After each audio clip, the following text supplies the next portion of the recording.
Hey everyone, my name's Andy. I'm from Finding Value Finance. I'll be your host today. I've got Tavi Costa with us. Wanted to bring him on the channel, get his views. He's been tearing it up on Twitter with a bunch of what I think is really good information about kind of where the money is and isn't, how it's rotating, a lot of information about macro environments. So thanks for coming on, Tavi. I really appreciate it and taking the time.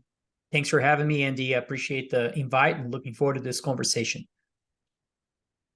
So my first question is going to be kind of the big macro environment, big picture view. What's going on macro wise and what's going on with interest rates and how are all these things kind of working together? Well, we've had 2 years ago, I think there was not enough people covering the issuance problem of treasuries and also other sovereign debt instruments. And 2022, we've had a big decline of U.S. equities along with treasuries and other fixed income instruments. That kind of led to the banking crisis recently. And the collateral value of those instruments have been collapsing more recently as well. Equity markets have been on a tear, especially mega cap stocks. If you looked at S&P 500 equal weighted, on the other hand, it's down year to date, but still had a big movement from its lows that it's important to point out, along with S&P 500 normally not equal weighted, the normal weighted, market cap weighted. And so what is happening is that I think this movement in the dollar, interest rates, and financial conditions all together to the upside are completely unsustainable. At some point, something has got to break. We can't just continue to be destroying the value of fixed income collateral prices and not at some point have some issues. And we all know what ultimately that goes to. I mean, the answer for all these imbalances is that central banks have to restore financial stability through a very financially repressed environment. And so, in my opinion, what's going on is we have treasuries all over the news. That makes me less bearish personally, although I do see all the imbalances. Those imbalances are a lot more relevant 6 months ago. Now things are very obvious in the markets. What is obvious is obviously wrong. And so what is the next shoe to drop, and what is the thing that I'm mostly concerned and really paying attention to from a portfolio management perspective? It's the equity markets. And equity markets are way too expensive relative to where yields are from many different types of analysis.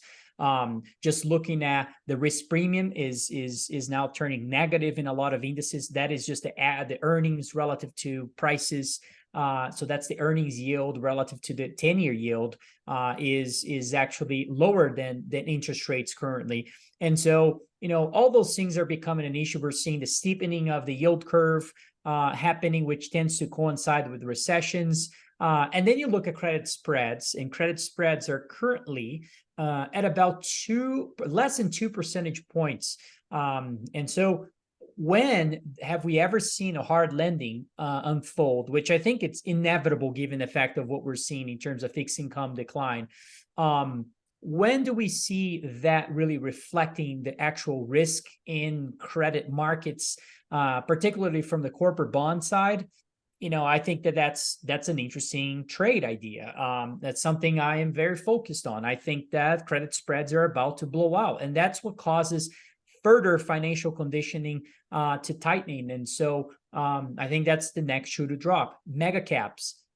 Should we be valuing businesses with interest rates where they are at the present value that we're currently valuing them? Probably not. Well, cash flows, what is the calculation of how you value a business? Well, you take the cash flows and you discount back to the present value of those businesses. And so interest rates higher should have an impact on the present value of any business. I don't care what it is. And so you're seeing that in some parts of the economy, but the AI euphoria and some other narratives have taken away that kind of rational pricing of some assets, and so creating an opportunity on the short side. So I think equity markets and credit spreads are very risky bets here for folks that are doing the opposite of that, meaning buying big tech and and buying corporate bonds in a large way. I think they're about to see some issues.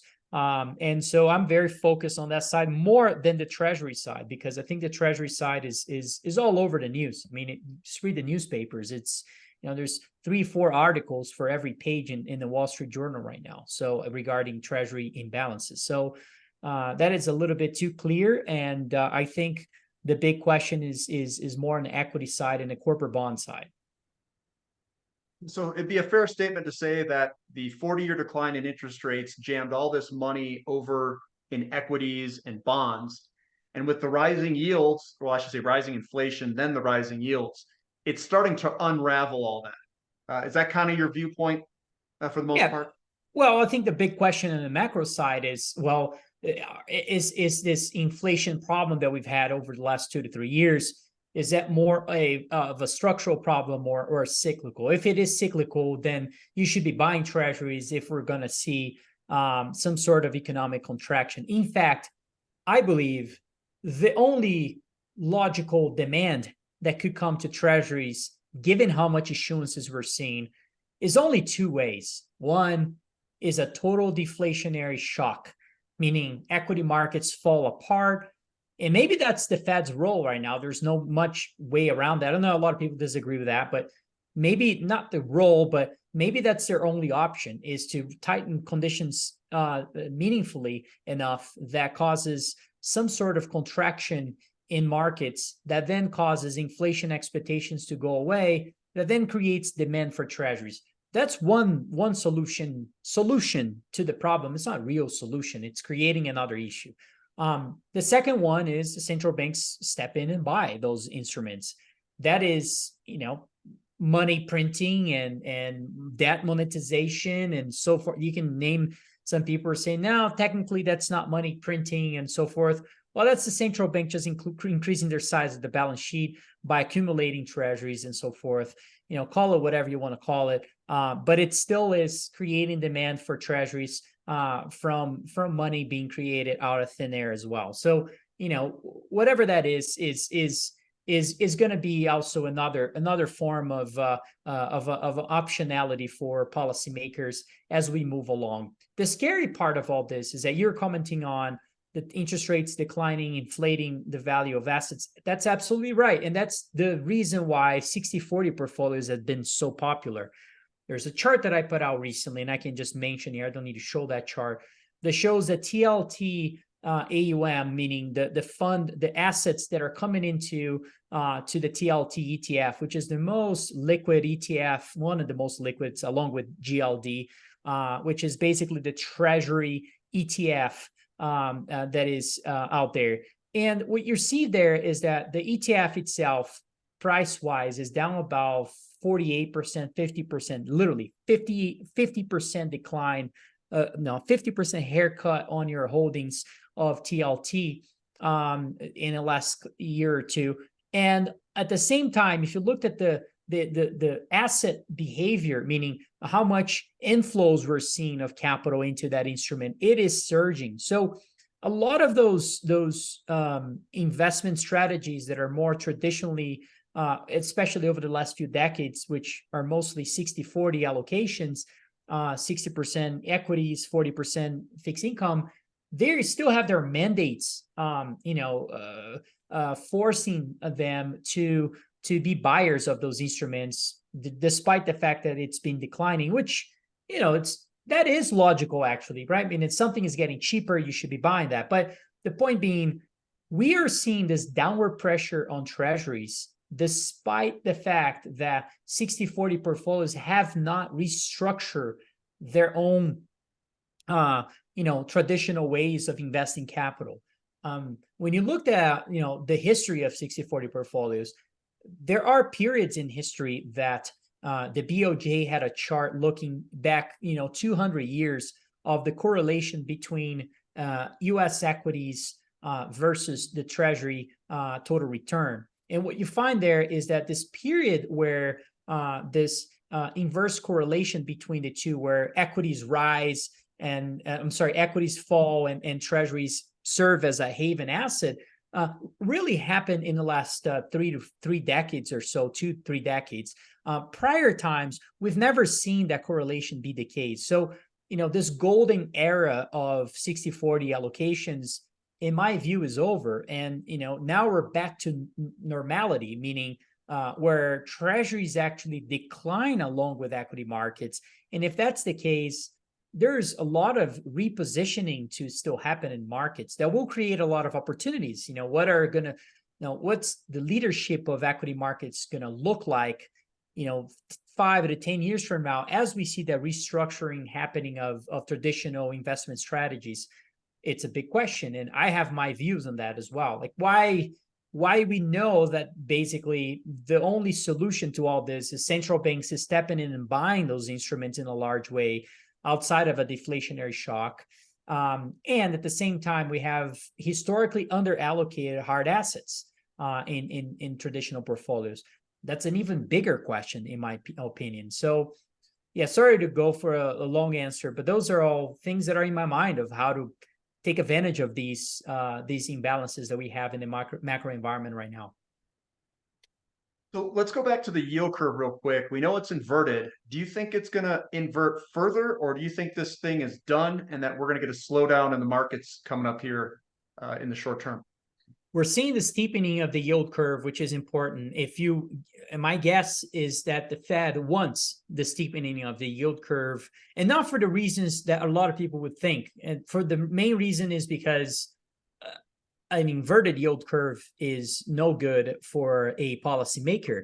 The problem is that a deeply inverted treasury curve that then uninverts or steepens after being inverted often coincides with economic contractions. And that's probably going to be the case. It's kind of interesting that we went from hard landing in 2022 being a consensus view to then soft landing becoming a consensus view. And now, with all this is happening, particularly in the treasury market, who would have thought that the treasury market would be the bad apple in this whole issue? And it has been. And I thought it could have been. In fact, we wrote letters about this back in 2022 about how treasury yields are likely to rise drastically from here. But I thought the equity markets would be a lot weaker. I think there's resilience in especially, and I'm referring to the mega caps. I know the other side is already damaged somehow, and I think it could be a lot more damaged. I mean, the S&P equal weighted index is barely down for the year. So, I think there's a lot more to that, but Nasdaq's still up 35% year to date. So is that an opportunity? Yes, I think it is. And so this uninverting period of the yield curve, to answer your question, I think we're going to see the steepening of the yield curve right now. 10-year yields are probably going to go somewhat above Fed funds rate or so. This is not a trade that we're doing in our portfolio. I think it's hard to be bearish, ultra bearish on treasuries when the whole world agrees with you, essentially. So, it's as a money manager, I think you need to think about the risk reward of anything that comes to mind when it comes to positioning a portfolio. And so what is a better risk reward than shorting treasuries? Well, shorting junk bonds. That's a better trade, I think. Or betting that credit spreads could blow out. It's a better trade. Or betting that the downside volatility of mega caps, Apple and Nvidia are still near their top. Why can't we not see a much bigger decline in those? That's a better idea, I think, a better way to express the same idea. So those are things that are in my mind a lot more. But I do think we're going to see the steepening of the yield curve, and probably that's going to coincide with the risk of a hard landing increasing over the next call it 6 months or so. So when you say steepening, that means the curve comes back and there's demand for bonds, right?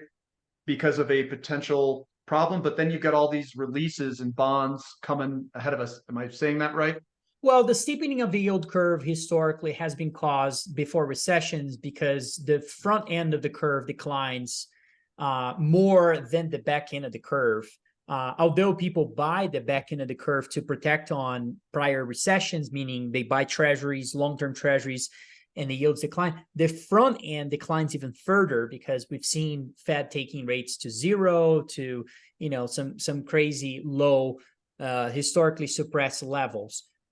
In today's world, it's hard for you to play that steepening of the yield curve. But I think that the steepening itself is likely to happen not because of a reflection of investors betting or not on recession. Is more because the Fed is allowing 10-year yields to rise. The Fed could step in any second, right? So they certainly could be the ones, but I think they want the 10-year yield at least above the Fed funds rate. It's hard to take Fed funds rate above another 25, 50 basis points from here. Let's say, because the energy market is still rising in prices, meaning there is still entrenched inflationary problems happening. If I could describe in one phrase, what we have today is developed economies are facing a chronic debt crisis with very entrenched inflationary problems. Call it the deglobalization issue, along with the fiscal stimulus at a reckless level. You've got the chronic underinvestments as well on natural resources. You've got inequality issues that pushes the desire of folks to earn higher wages and salaries. All those things are playing a role into driving inflation. And so you've got housing being very, very under supply. How do you fix that? Well, you need to build more. If you build more, you create demand for materials. And so there's a lot of issues that are not very easy to fix. Green revolution happening at the same time, reshoring. So all those things are playing a role into creating an long-term inflation problem where inflation is not really behaving like it did 10 years ago, where you see more cyclical spikes that tend to actually really decelerate after you see a downturn in the economy. So the studies that we've seen in the economy for the last 2 decades or so are not very good models for how to potentially navigate markets in the next 10 years or so. We got to go back a lot further to see other inflationary regimes and how they played out, because I think that that's sort of the scenario that we have currently. So yeah, I think that the Fed wants the 10-year yield higher than the Fed funds rate. Obviously, nobody wants a spike to above that level. I think a gradual movement is probably ideal. In fact, look at the 10-year UK rates. Remember when we had that gilt problem where the gilt market collapsed and the BOE had to reverse their QT and start buying those instruments to create demand? It's not that they didn't want the 10-year UK rates to rise. The problem was, and Japan is the same problem, is that they don't want a surge in those yields or a big short-term spike that creates a lot of instability, financially speaking. And so, a sustainable upper move of those yields is much more desirable for policymakers. And, I think that the 10-year yield rising steadily is probably what the Fed wants. Is that what they're going to get is another question. There is a potential for a gilt moment in the Fed, in the Treasury market. And I think if that happens, it would coincide with even worse setup for those instruments that I said before, credit spreads and junk bonds and also the mega caps too. And so, yeah, I hope I'm answering your question, but I think there's other things that are as well as important as the uninverting process of the yield curve. Okay, so 60-40, that's kind of out the door. It's probably not going to work going forward. What is going to work going forward, in your opinion? How should someone look at their portfolio and say, you know what, maybe I should start looking at these sectors? What's your opinions around that? Well, if you looked at the NASDAQ 100 versus the Treasury total return ratio, it's about 70% higher than it was in the peak of the tech bubble levels. And so that is, I think, a very drastic, issue that is, I'll be surprised if it's not somewhat resolved 6 months from now, meaning either treasuries have to rally massively, not my view, but potentially that could happen, or NASDAQ has to come back a lot lower. And I think that's more likely. But that's an interesting macro trade as well, is that NASDAQ is going to drastically underperform treasuries in the next 6 to 12 months and causing that ratio to retest prior peak levels that we've had, which is, still very unsustainable. And so I think that's a real concern. 60/40 portfolios are probably going to look more balanced. They're not going to be just two asset classes, equities and fixed income. I think there's going to be space or room for hard assets like gold being one. If you think about the downside volatility of treasuries today, is actually for the first time in 50 years higher than the downside volatility in gold. And so, people often say, wow, I can get 5% on a T-bill. Why would I buy gold? Well, gold rises, 8% or so on an annual basis, in average historically since the 1971. If you look at during prior gold bull markets, let's just look at the 70s, for instance, gold was rising at about 40% annualized rate during that decade. I'm not saying we're going to see that, but those numbers are much more attractive than an instrument that is not only being flooded in the market. I mean, how are we really financing the debt problem in the US? Well, majority of the debt issuances that we're seeing is actually in the T-bill side. So, that is being flooding the market. And so why would you buy that? That's just all this idea of supply and demand are becoming, more prevalent in analysis in general of how to buy and sell assets. And so I think gold doesn't need to be 40% of an allocation like fixed income, but maybe 10, 15%, and going from 0 to 15 to 20%, that's a big move. Think about how much capital can come into that. And on the back of that, you can think about, that 60% of equities, which has been very high historically speaking as well. And some funds run a much bigger book in that front.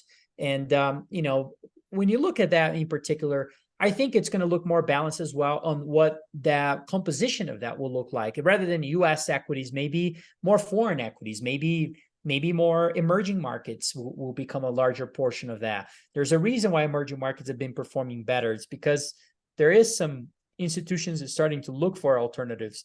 Value investing versus growth. I mean, growth types of stocks have always been a larger percentage of those allocations relative to value. So I think the rebalancing of that and looking more diversified in general with different types of asset classes is probably going to be the answer to your question. And those are very, very significant dynamics of capital flows, of coming out of historically crowded sector or asset class into other things that are really cheap. And I think there's going to be a lot of things that will benefit from that. I've seen the strength. I mean, we've got strength in yields, the DXY with those strength of yields, it seems to be correlated together.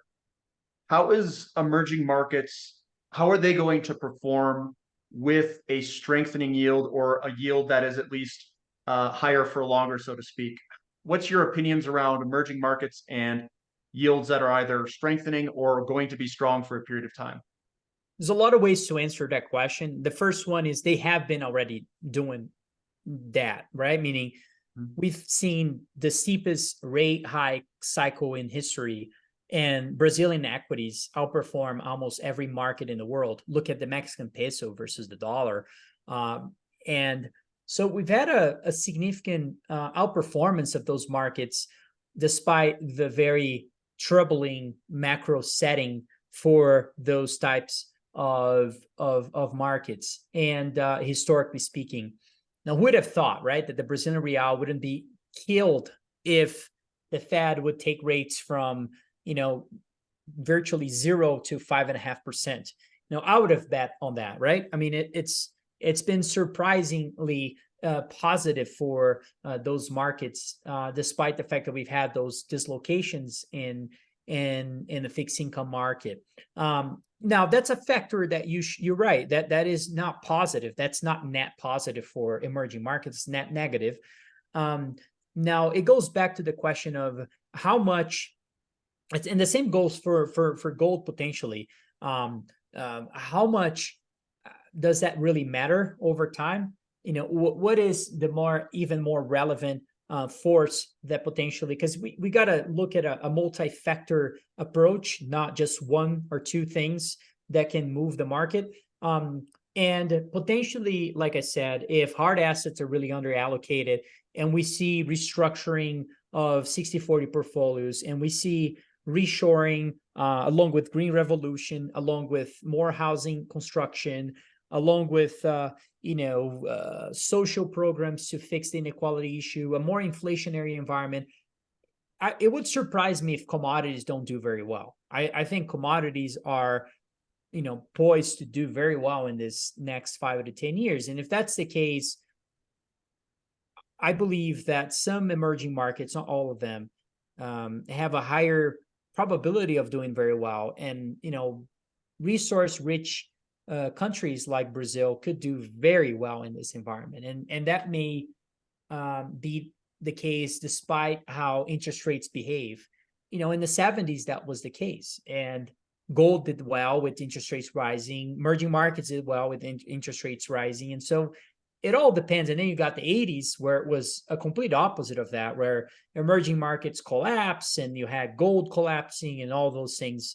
And so I don't think we're in that world. I think we're in more of a 70s and 1940s and 1910s world than in early 2000s world than an 80s world. And so if that's the case, it would, I'm very bullish on Brazilian equities. I'd much rather buy a Brazilian bank trading at 4 or 5 times earnings that has been in business for over 30 years or so, very established, companies in the country, highly profitable businesses, and then buying 100 times earnings FANG stock. To me, that's a no-brainer kind of idea. But, obviously those things are not going to go in a straight line. They're going to have some shocks that will scare you out of those investments. And, those are the times you want to step in. I was expecting some volatility on Brazilian real recently. And finally we're having some. And to me, that's, that those are times when you want to start stepping in my opinion. I was concerned, even family members telling me that they went from, they think that the dollar and it would surge relative to the real over time, to then telling me that no, actually the real is really cheap.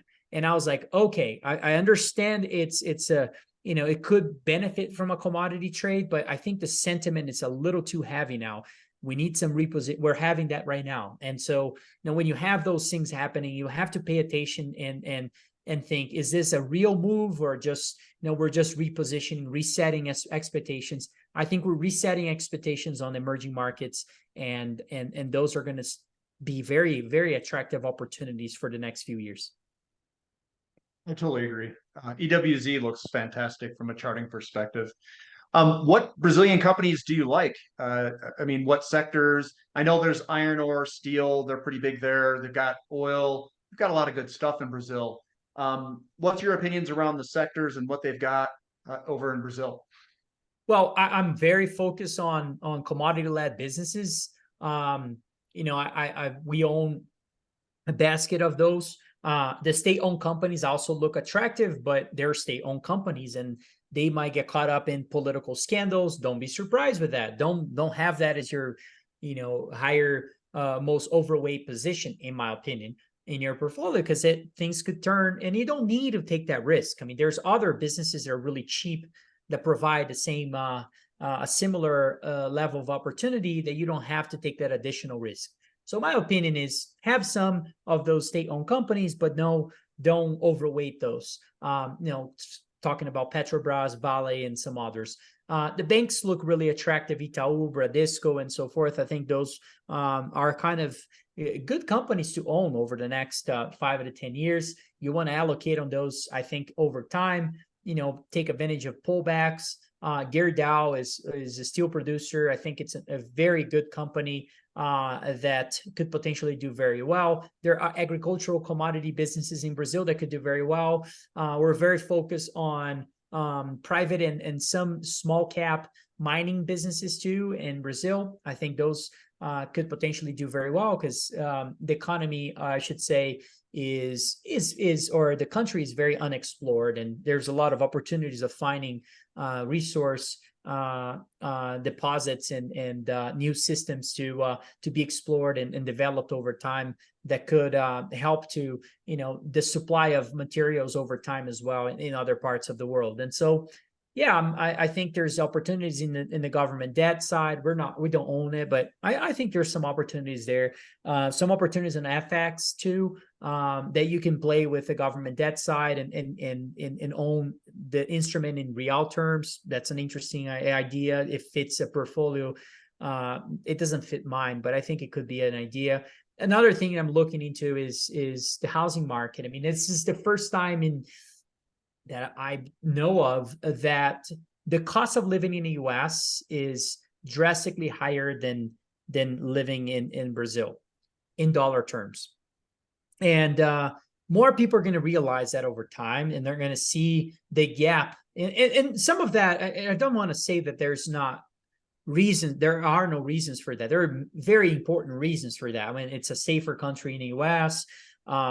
The political environment is messy, but not as messy as in Brazil. And there's a lot of reasons why you should have a gap in prices. The problem is the gap of living in the US versus living in Brazil has never been so wide. And you can also see that on the value of a business. Why a bank in the US is valued on one price to book versus a historically depressed price to book in Brazil. And I don't want to use banks in specific because banks are actually cheaper in the US because things have been collapsing recently. But think about other, the average business. How do you value a business in the US versus in Brazil? You can see some big gaps in valuations.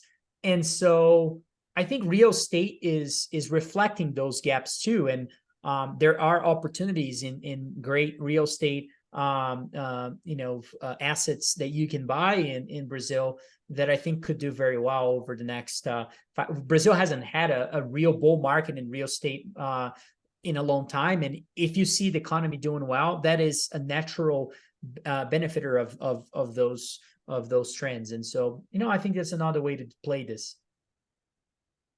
In terms of risk reward, looking at Brazil and looking at maybe some of these commodity sectors, what do you like better? I mean, how would you define that kind of on the risk reward level?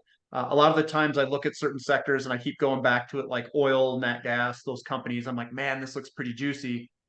How do you look at some of these sectors and commodities and emerging markets? How would you kind of rank some of these from maybe best risk reward to, this isn't that great? Well, the reason why I'm much more bullish on Brazil versus India is because, let's say, there's a lot of people that when you say emerging markets, immediately think of India or China and some others.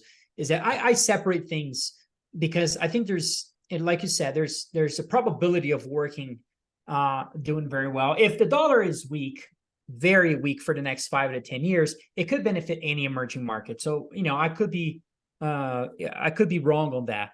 And I'm okay being wrong on that. I mean, I hope I'm wrong with that because I think I'm going to be very right in Brazil. So, the way I approach things are, what are fundamental things that I believe? Well, I believe commodities are going to do very well for a lot of reasons. And, for political reasons, for just natural cycle reasons in terms of capital spending, underallocated, and so forth. So if I'm long that, I can extrapolate that and think, okay, what are countries that are big, that can be very favorably in terms of an environment where natural resources do very well? Well, Brazil is rich in anything, in energy, from energy to agricultural to mining and so forth. So that's a clear winner in my framework relative to India, which is a net importer of commodities. China is a net importer of commodities, and some other people say, what about Russia?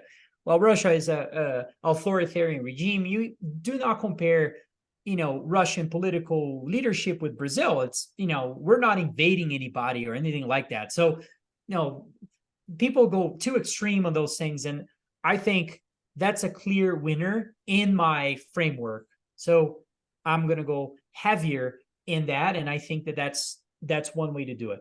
When I looked at the commodity spectrum in 2018, when I turned very bullish on commodities, that was the first time I actually put out the charts of capex, right? The cycle of capex, which I don't think anybody has really put those charts out until recently. And that to me was a clear trend. All right, well, I don't know what it's going to cause commodities to start moving higher, but clearly we're close to a bottom. And so, who would have thought that a COVID would have come in and fiscal stimulus?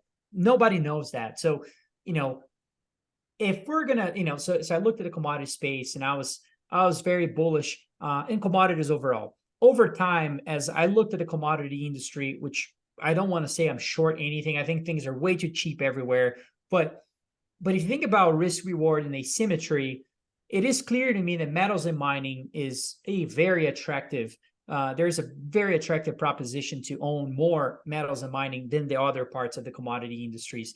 And the reason for that is because, number one, the supply takes longer than the other commodities to be fixed. And so, for you to put a mine into production, it takes between, 12 to 15 years. You can fix the agricultural problem in 3 years if you wanted to really focus on that solely. That doesn't mean agricultural commodities cannot do well long term, but, okay, well, there's a supply case that is a lot more compelling than the agricultural. So, okay, metals and mining win in that front. Well, metals and mining have been very historically underallocated relative to other commodities too. If you look at the oil market, it's actually much larger than all metals and mining industries combined. And so, that doesn't mean I'm short oil or anything like that, but it means, okay, the risk reward here for metals and mining is actually a little more attractive. And so, okay, I want to get involved with that. And then I see the fact that if we're going to see a green revolution, reshoring, housing, and so forth, how do we transition to that world that everyone is talking about without metals and mining becoming a more relevant part of the economy? I think it's hard to make a case that won't be, that won't really unfold. And so that makes me very bullish in all those things. Then you look at metals and mining, you're like, all right, which one should I own? Well, let's go deeper there then. Well, there's clearly a trend for currency debasement and all that. So gold to me look very attractive naturally, just on that front. I know the issue with 60-40 portfolios. They're going to be looking for a downside risk. They're going to be looking for an alternative for treasuries. Central banks have been accumulating the asset like we've never seen before. We have a debt problem. We have a fiscal deficit problem. I can go on and on and on the reasons why gold should do very well. So, and then I looked at the valuation of companies in the metals and mining space. And despite the fact that everything is depressed and distressed, the gold space is even more distressed. And you're seeing majors shifting away from gold and starting to produce copper and all that. And I love copper, but man, I wouldn't move away from the gold space either. And so historically, that tends to cause gold bull markets, secular moves. So to me, that's really attractive. An exploration world, exploring for gold is really cheap right now. And so, the risk reward of making a lot of little bets in kind of a hybrid venture capital approach in the gold space is very attractive. And the reason for that is you can find, very high quality deposits that likely have gold that you can explore for much cheaper. Because when you exploring for copper and other things, base metals, you got to go a lot deeper to find those. And that means more costly for drilling and so forth. And so for gold, it's actually really cheap, and the probability is high that you can find if you have the right expertise, expert to help you on that. So, which I think we do. And so that's why my focus on gold is kind of clear. Silver, it's another clear winner in my view. It's a monetary asset, inflationary asset. It falls into the green revolution. I know supply is extremely constrained. It's difficult to find high-grade silver. So to me, that's a clear winner as well. Copper can do very well. Nickel can do very well. Cobalt can do very well. Then you look at lithium. Yeah, lithium, the supply and demand looks attractive and all that. But, prices and the sentiment is a lot more favorable towards that, meaning people are a lot more bullish and it's a lot more obvious. I don't like when things look obvious to me. It's just like, I don't know. I'm not very attracted to those things. I'd rather look for other alternatives that also look really cheap that will be as relevant as lithium in the future, in my opinion. And those are the ones I named already. Uranium, a lot of people talk about uranium. Uranium is interesting, but there's not really a supply case for it, right? I mean, we have enough uranium if we want to go full nuclear for the next years or so. And I'm talking, hundreds of years. We have enough uranium. There is no supply case. Now, there is a demand case, very well established demand case. Politically, probably going to go there. Green revolution, it's the greenest way. Agree. But the supply case, don't tell me it's more compelling than gold. Don't tell me it's more compelling than even silver or copper and so forth. There are much more compelling supply cases in the metals and mining space than the uranium. And so that makes me a little, not slightly, but a lot more bullish in those things. And so that's how I think about allocating capital into things is, doesn't make me bearish, but just makes me more bullish in other parts. I hope I answered your question, but that's my framework to how to position. Makes sense. It makes sense. And what if you were to pick out a couple of sectors with the most gigantic, we'll say the biggest upside rewards with the least amount of downside risk? Would you say silver miners or something like that could be out there? If I read that right.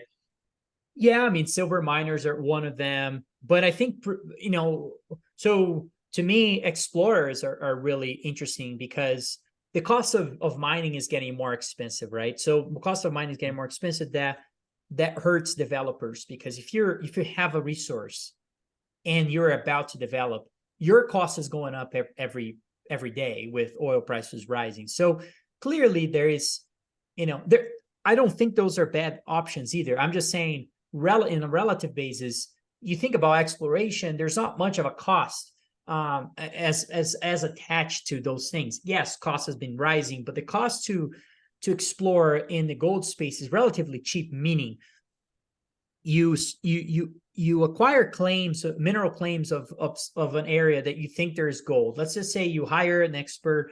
You've got this geologist. He thinks there's gold, and all those reasons why there's gold in this place. They've done all the work. That's what we do. And then you acquire that for really cheap. And then you create a company, and then you go drill. Okay, well, how much is it going to cost you to create a drilling program? Well, it can cost you $3 million, $5 million. You put in $1 million. You find other investors, now you own 20% of the company or so, 15, 10% of the company. And if they find something, wow, I mean, it's, the upside is ridiculous. I mean, we're talking, going from 5 million to be worth, maybe $1 billion.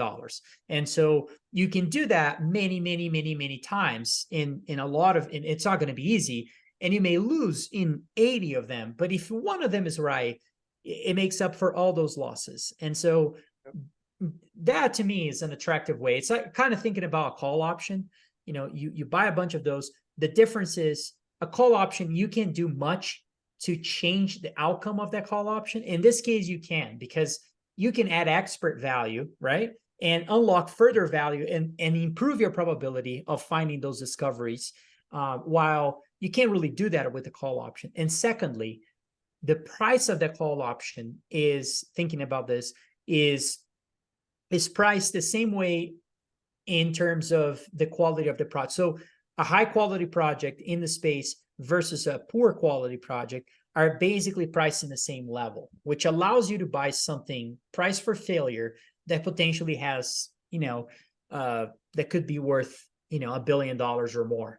And so to me, that's how most of the billionaires made money in this industry. And to me, that's one way to play this.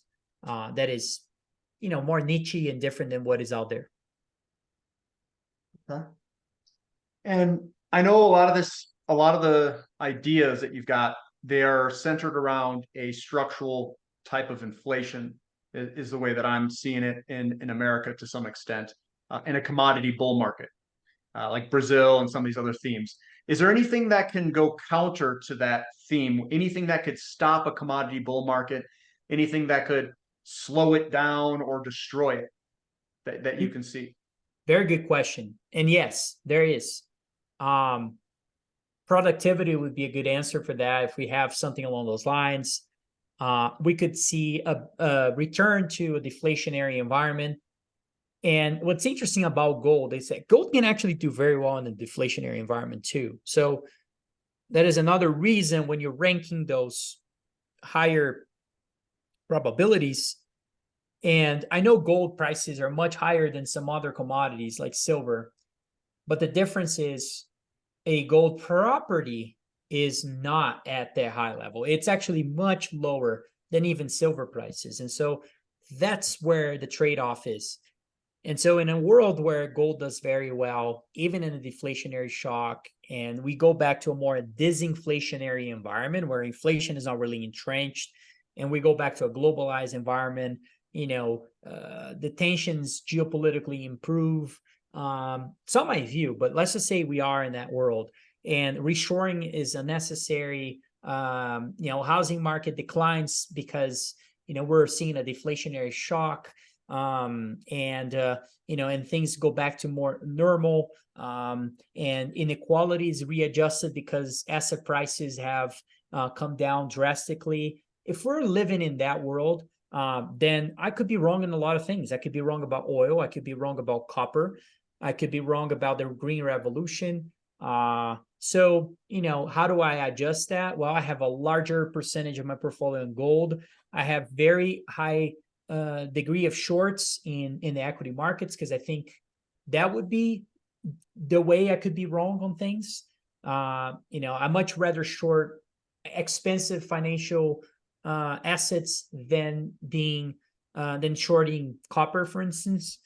Copper is usually the playbook to short when you're in a recession. You short copper. Would I do that today? Probably not. I would short other things. Now, would that surprise me if copper declines? No, it wouldn't surprise me, but I wouldn't short copper because I don't know what's going to happen. What if they inflate to things? What if the central banks want to really reverse their policies, start buying treasuries, and we see a world where it's highly inflationary? Do you think copper is going to decline? No, copper is probably going to do very well. So I don't want to mess with that view. And so I like to own some copper, especially when it's historically depressed in terms of property levels and so forth. So yeah, so that's sort of the way I'm thinking. I mean, AI could be a revolutionary and could create productivity and help, that to GDP levels to really go back to more normal levels. That could be a thing. I don't think this is going to happen so quickly. I think it's going to take a long time for those things to really be unleashed. And so, yeah, so those are my answers for where I could be wrong, I guess. Yeah, but a deflation would only be temporary, right? It wouldn't be permanent. So it'd only be, you could ride through it if you had to, right? A deflation, yes. A disinflationary environment is another thing, and that could be the case. I mean, can we return to a disinflationary environment that we've been from the 80s to until the pandemic? It's not my belief, but there is a possibility. And some people would say, well, the debt problem is a reason for that, and you can come up with other reasons of why those things could potentially be more disinflationary than inflationary. But I think deglobalization is a real thing, and that alone is a force that could be, very long term and very, embedded in the economy over time. Here's another thing. You brought up AI, which is artificial intelligence. Here's a couple of things when I looked at artificial intelligence. Wouldn't that benefit the mining companies too, artificial intelligence in terms of extracting maybe materials out? And isn't artificial intelligence an energy hog? I mean, doesn't it consume tons of electricity? So Yes. wouldn't we even need to build more so for this AI world that's coming for aluminum, copper, et cetera, et cetera? What's your opinions on that?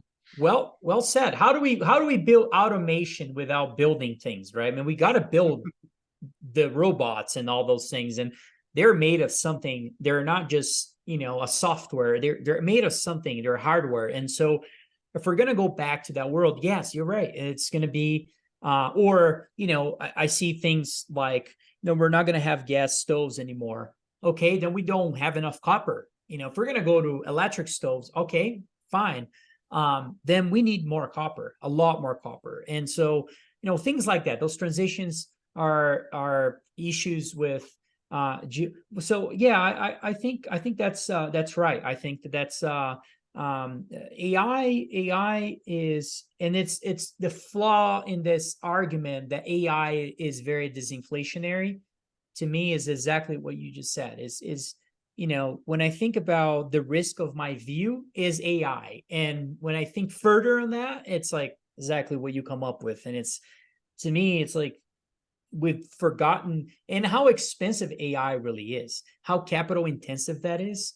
People are just not really factoring that in earnings of those companies. And you start seeing those companies have issues with earnings because of how much they're spending. What do you think they're going to do? They're going to stop spending. And what does that do to development of AI? Well, that delays a little bit. And I think this AI trend is way too obvious right now. And again, I would fade that the how obvious that is, because I don't think, I think it's going to take a lot of time to for things to be meaningfully different. And even in that world that somebody may pose, I think you're right. I think that world would mean more energy, more materials that would be necessary to create a more automated world. And when you think about this world that's coming, and the way I know a lot of investors, they look at today, they look at what's 10 years, 20 years from now, they try to project what conditions are out there and to invest into the strengthening of whatever those conditions are, more aluminum, let's say more aluminum, more copper demand, more whatever. Where do you see the biggest deficits out in the market in the future, given a certain, your paradigm or framework or mindset? Deficits being like there is a gigantic silver deficit coming, or if there's a copper, where's the largest imbalances in the market that you see out maybe 10 years from now? Well, I think that's an important question, because I personally think the green revolution will happen, will be tempered down massively as we do more math about how much we're going to need and how that's going to start driving value of things higher, and it becomes unsustainable to do those transitions. And so I think that's going to be a part of the agenda that's going to be revalue over time. Although it may be pushed into most of the politicians and so forth, I think that is not in line with I mean, if we're going to go, solar panels and so forth, boy, we're going to have them. I mean, it's just South 32, a miner, just put out a research just to give an example of silver demand if we're going to have solar panels everywhere, and would require about an additional $1 billion ounces of silver per year of demand. Okay, 1 billion ounces of silver per year. It's it would be like two absolutely major discoveries in the next every year, and we haven't had one of those in decades, just to put that into perspective. And so how we're going to do that, then that's one of them. Silver is definitely in that camp. I think if I knew which one is the most, I would probably be very focused on that. I think gold is going to surprise a lot of people. I think gold is going to surprise a lot of people. Not much on the price appreciation potential relative to other minerals, but potentially the value of owning gold in the ground. I think that's going to be an interesting way to make a lot of money. A lot of people, I can't think of a time in history when gold prices are so resilient and there's so many macro forces behind it. And gold is, for a reason, trading close to its all-time highs, right? 1800, call it, what's the all-time highs? It was 2000 or so. Okay, well, it's not too far from that. Why would a property that has gold in the ground be worth nothing, right? I mean, that to me is off. And that usually changes when you see a spike in gold prices. And if you get gold breaking out and go to $25,000, $3,000 an ounce, more people are going to think the same way. More people. Now, investing is not about people agreeing with you today. It's people agreeing with you in the future. And, if more people agree with you that gold has a value and could potentially be worth $3,000 an ounce and more, then what does that make you think that a property that has gold in the ground, that gold is now massively economically viable right now because of the value of the metal itself? What would that do to those opportunities? To me, that's something very asymmetric that I really think poses a very important opportunity for investors to profit from the current imbalances in the world right now. Okay, do you have that's all the questions I had. Do you have any closing comments? Anything that you'd like to share with anything, or how to maybe find you or follow you? Oh, you can follow my work and on Twitter at Tavi Costa, and you can also see our letters and the research pieces that we put out in our funds if there is any interest in our website at crescat.net. Final remarks is just a lot of things have had a big move. Treasuries have had a big move, and the consensus have really shifted in terms of that. And there's going to be other things that are going to be even more relevant than that, in my opinion, and that a lot of people are dismissing right now. And so I caution what's the main narrative may not be the most important thing. I said many times in this interview, what are other things? I don't need to repeat that, but I think there's a lot of dislocations right now that are not going to be the case, 6 months from now. And so looking for those, I think it's critical right now, and it's time to be busy. So, All right. Well, thanks for coming on, Tavi. Really appreciate it. And thanks for thank having me. everybody for viewing and make it to the end. So we'll catch you next time, guys.